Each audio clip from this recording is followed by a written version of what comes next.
బదిలీపై వెళ్తున్న కుప్పం డీఎస్పీ శ్రీనాథ్ ఆత్మీయ వీడ్కోలు సమ్మేళన కార్యక్రమాన్ని కుప్పం డీఎస్పీ కార్యాలయంలో నిర్వహించారు.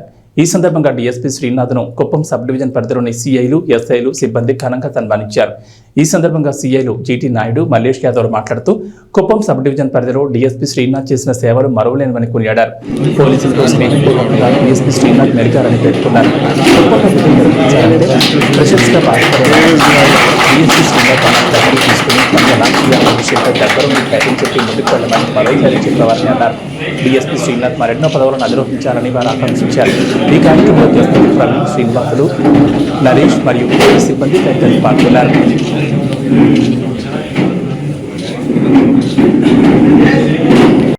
ఈ సమావేశానికి హాజరైనటువంటి సిబ్బందికి ఎస్ఐస్కి మరి జీటీ నాయుడు సార్ గారికి ప్రత్యేకంగా ఆర్గనైజ్ చేశారు ఈ కార్యక్రమం. సార్ గారికి, మీడియా మిత్రులకు అందరూ కూడా కుప్పం రూరల్ సి మల్లేష్ యాదవ్ తరఫున మీ అందరికీ గుడిని సార్. మేము జనరల్గా మీరు ఫోన్ చూస్తే యాప్స్ ఉంటాయి, మన దగ్గర చాలా యాప్స్ ఉంటాయి. దాంట్లో వాట్సాప్కి కొన్నిసార్లు ప్రాపర్గా అప్ టు డేట్ ఉండదు. అప్డేట్ కొట్టమని చెప్పేసి అని అనుకుంటారు. అంటే ఏంటి, ఫీచర్స్ ఏదో మార్చారు, దాన్ని మళ్ళీ అప్డేట్ చేయండి అని చెప్పేసి. దానికంటే కూడా ఇంకా అడ్వాన్స్గా ఉన్నటువంటి ఆఫీసర్ నోట్ అవుట్ పెట్టారు. వాట్సాప్తో పోల్చడానికి కాదు, కానీ ప్రతి సిస్టమ్ కూడా అప్డేట్ అవ్వాలి అని చెప్పేసి మనం అనుకుంటుంటాం, చూస్తుంటాం, మనం కూడా చేసుకుంటుంటాం. మనలందరినీ కూడా వాస్తవానికి సీను చెప్పినట్టుగా, మరి నరేష్ చెప్పినట్టుగా నిజంగానే మేము ప్రెజర్కి ఫీల్ అయ్యాం. ఒక 20 days అయితే పెనం మీద ఎలాగైతే వేడిగా ఉంటుందో అంత ప్రెజర్కి ఫీల్ అయ్యాం. ఆ టైంలో సారు చేయబట్టి నడిపిస్తారు చిన్నపిల్లల్ని. ఇప్పుడు చిన్నపిల్లలు ఎట్లయితే మన ప్రసాద్ కూతుర్ని నడిపిస్తారో ఆ రకంగా నిజంగానే ఐ గాట్ 15 years సర్వీస్. కానీ సార్ దగ్గర ఉండి మాకు గైడ్ చేశారు. చాలా చాలా చాలా ప్రెజర్గా ఉన్నప్పుడు కూడా ఏం కదలండి, సింపుల్గా ఏం కదలేప, అది అయిపోతుంది, ఏం కాదు, అది చేస్తారు, ఈ రకంగా చెప్పి గైడ్ చేశారు. నిజంగానే మేము మర్చిపోలేము సార్ మీ యొక్క సహాయ సహకారాలని. మేమైతే సీను అన్నట్టు కానీ నరేష్ అన్నట్టు కానీ హార్ట్ఫుల్గానే చెప్తున్నాం సార్. జనరల్గా ఎవరైనా సరే ఆఫీసర్ దగ్గర మనం పనిచేసినప్పుడు ఖచ్చితంగా ఏదో మెప్పు పొందాలని, పొగడాలని చెప్పేసి అని చెప్తూ ఉంటారు. అది కాదు, హార్ట్ఫుల్గా మేము వస్తున్నటువంటి మాటలేవి. చాలా సంతోషం సార్. మేము ధన్యవాదాలు తెలియజేసుకుంటాం ఈ సందర్భంగా. ముఖ్యంగా మా సార్ ఫస్ట్ టైం ఇక్కడ రావడము, మేము కూడా అంటే మాకు పరిచయం లేదు, ఆఫీస్ కూడా కొత్త. యాక్చువల్లీ అందుకంటే ముందు నేను ఎక్కువ బాధపడతాను. ఎందుకంటే నాకు ఫస్ట్ ఇన్స్పెక్టర్గా ఫస్ట్ గురువు డిఎస్పీ మన జీటీ నాయుడు సార్, డిఎస్పీ సార్గా ఫస్ట్ గురువు నాకు శ్రీనాథ్ సారే. వర్క్ పరంగా అయితేనే మాకు అసలు యాక్చువల్లీ సార్ ఒక ర్యాంక్ అనేది, ఆఫీసర్ అనే ర్యాంక్ అనేది లేదు, మాకు అంత ఇంకా నాకు తెలిసి ఉంటారు.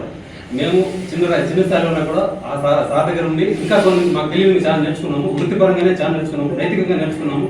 How to behave with public, how to behave with course, మన స్టాఫ్, అదేవిధంగా ఆఫీసర్స్ ఎలా ఉండాలనేది అనేది బాగా నేర్చుకున్నాము. ఇంకా సార్ కూడా మంచి ఉన్నత స్థాయికి వెళ్ళి సూపరింటెండెంట్ వెళ్ళి చిత్తూరు క్యాడర్కి వెళ్ళి మన జిల్లాకి వస్తే సార్ ఇబ్బందికరంగా మాట్లాడడం. కానీ ఇక్కడ కుప్పంకి వచ్చిన తర్వాతనే మేము అంత ఫ్రీగా మాట్లాడతాం. లీడర్ అనేవాడు ఎప్పుడు కూడా ఒక ఉద్యోగం తీసుకోవడమే కాదు, ఆ ఉద్యోగం ఏ విధంగా చేస్తున్నారు, వాళ్ళ వలన అవుతుందా లేదా, దాంట్లోనే ఏమైనా సాధక బాధకాలు ఏమైనా ఉన్నాయా అనేది అబ్జర్వ్ చేస్తూ వాళ్ళతో పాటు ఫీల్డ్లో దిగేవాడే ఎప్పుడైతే లీడర్ ఉంటారు. ఆ లీడర్షిప్ క్వాలిటీస్ అనేది బందోబస్తుకి నేను చూశాను. సార్ నాకంటే ముందు లోపల నేనే ముందే వెళ్తానని అనుకునేవాడిని. చూస్తే అక్కడ సార్ ఉంటాడు, నేనే మొహం తిప్పుకొని అలా అటు ర్యాంక్ పెరిగే కొద్ది కూడా వాళ్ళ ప్రెజర్స్ అలాగే ఉంది. ఆ ప్రెజర్ని తట్టుకుంటూ యువతల ఇన్వెస్టిగేషన్ని ఇన్ టైంలో కంప్లీట్ చేస్తూ అవతల విక్టిమ్కి న్యాయం చేస్తూ, అదేవిధంగా మాకుండేటువంటి ప్రెజర్ని సారే తీసుకొని, యాక్చువల్గా ఒక ఎస్సీ ఎస్టీ కేసు కానీ ఒక పోక్సో యాక్ట్ కానీ జరిగితే డిఎస్పీ గారు వస్తున్నారు, డిఎస్పీ గారితో పాటు పోవాలి, సీని పోవాలి, విట్నెస్లు ఎగ్జామిన్ చేయాలి, ఈ పని అంతా పక్కన పెట్టాను.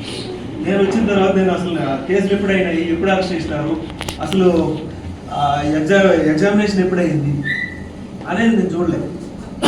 ఇది నిజంగా వండర్. అది తక్కువ ఇంత ఈ సర్వీస్లో ఆ కేసుని తను ఇండివిజువల్గా చేయడం మామూలుగా అందరికీ చేతన అవుతుంది. చేతనైనా కూడా కొంతమందికి ఏమంటే వాళ్ళకుండే వర్క్ ప్రెజర్ వల్ల ఇన్స్పెక్టర్ గారికి చేయండి, మీరు చేస్తే సంతకాలు పెట్టామనే రకం ఉంటుంది. అలా కాకుండా సార్ స్టాఫ్ సార్ మళ్ళీ ఏంటి నా దగ్గర 10 మందిని తీసుకోండి, 5 మందిని తీసుకోండి, అట్లాంటి సిచ్యువేషన్ కూడా లేదు. ఉన్నత సిబ్బందితోనే తన దగ్గర ఉన్నటువంటి సిబ్బందితోనే ఒకరిద్దరు యూజ్ చేసుకొని ఆ కేసుని సింపుల్గా డిస్పోజ్ చేసి ఏదో సింపుల్గా డిస్పోజ్ చేసేటంటే మళ్ళీ ఇది ఏదో వేగ్గా వాళ్ళని తీసేది వీళ్ళు తీసి వాళ్ళని పెట్టే కూడా జెన్యున్గా ఎలా ఉందో అలా ఫీల్డ్లో విచారించుకొని దాన్ని ఎంతవరకు న్యాయం చేయాలో అంతవరకు న్యాయం చేసినట్టు 100% అయితే నేను చెప్పగలను.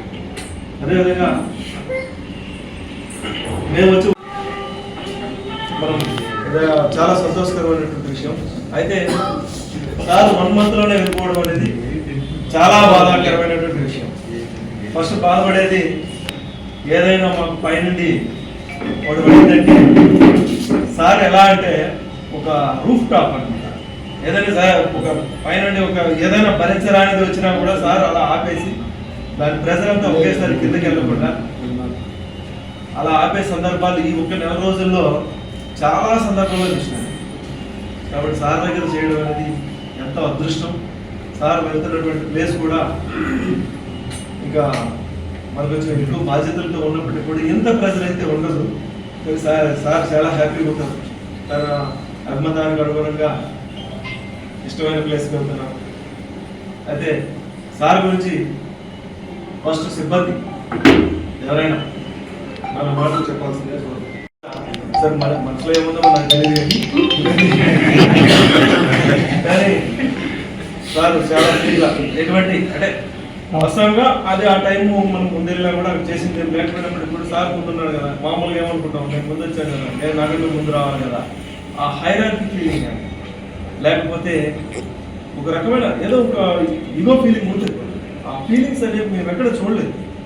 అందుకే సార్ ఎప్పుడూ కూడా మా మనసులో మీకు మొదటి స్థానం ఉంటుంది సార్ డిఎస్పీ సార్.